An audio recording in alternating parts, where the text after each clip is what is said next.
My name is Carole Nyakudya. I am the founder and CEO of Lorac Holdings, which is a group of companies that deal with several different things. You may have heard more recently of our newer company, which is Lorac International, where we do international recruitment. Among other things, I run a healthcare business, which is Lorac Healthcare, and Lorac Foundation, which is a philanthropic arm of our organization. I'm also a family person, a family-oriented person. I am a speaker. I'm a minister in marketplace ministry. I am a mom to footballers, just sons. I don't have any daughters, unfortunately. And yes, a very loving and generous person. I think that's who Carole is. But really, I'm not sure that you can actually define me. Yes, I moved to the United Kingdom when I finished my A-levels. So when I was still a teenager, and that's many, many moons ago. I'm a mental health specialist, so I kind of, went through the mental health journey as many other people did, as many immigrants did go as well. And that journey had a lot of lessons through life. By God's grace, I managed to hold very sort of significant posts throughout my career, and managed to start Lorac Healthcare in 2013. So yes, that transition from sort of moving from being a girl who's born and bred in Africa, and then having that mindset shift to being British, if you call it that, that was certainly a journey. But I'm proud to say that my heart and my roots are still very, very much rooted in the land of my birth. I love Zimbabwe with everything that is in me. I think fundamentally who I am as a person has remained. And I'm fundamentally a person that, I believe in the one-to-one contact, that, we make impacts one person at a time, one life at a time.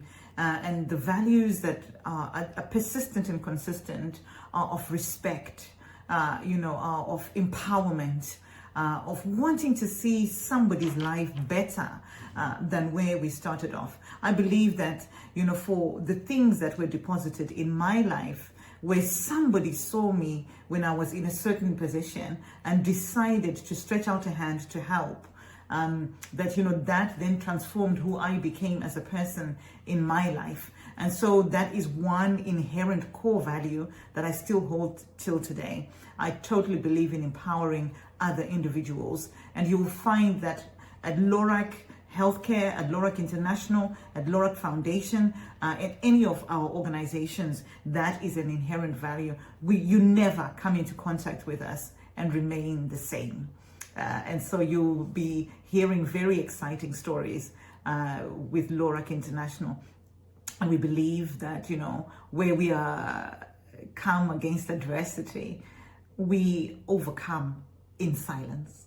Let our work speak and let our results show. When I grew up, when I was born, I was the eldest child in my family, eldest grandchild, eldest everything. And so a lot of responsibility was placed upon me from when I was younger. And so by default, I had to be positive. I had to break boundaries. I had to, sort of be a light bearer by the fact that I was born in a certain position in my family. And so I suppose the one person that had the most influence over my life was my mom, who went and died when I was a teenager. But who has remained is my father. I find my father a very inspirational man. He has faced a lot of adversities in his own life, but he continues to encourage me. Even now, I'm a grown woman, but he'll say, "Manangu, it's okay, Manangu." Even when I'm having trouble, he's still there and he still stands with me. So my father is my greatest and he's the love of my life. I love that man. And so it helps me. I'm daddy's girl. I was raised by a single dad, and I'm very, very proud. My dad raised us on his own from when he was about 40 after my mom had died. And I think he did a great job, and he's managed to instill those values in us. Because to me, failure is evidence of success. You cannot have success without moments where you dip. You cannot have success throughout your journey when you never have known adversity. When you think about our lives as Africans, as Zimbabweans, we can think about all the things that come, that we face. No water, no electricity for those that are still in the motherland. And then, of course, those that have gone into the diaspora, you're thinking about, racism, other sort of issues that people come across. But I can tell you now that in failure is where character is built. In the times that you are down is where character is built. For me, when I never really consider it as failure. I consider it as a learning curve. Whenever that I do come across something that I didn't anticipate, I use that time to reflect and to always come out and reposition myself. By God's grace, having the tenacity and the grace to continue, to keep going, and have the faith, have the hope that one day, time and opportunity is promised to every man, not some men, to every man.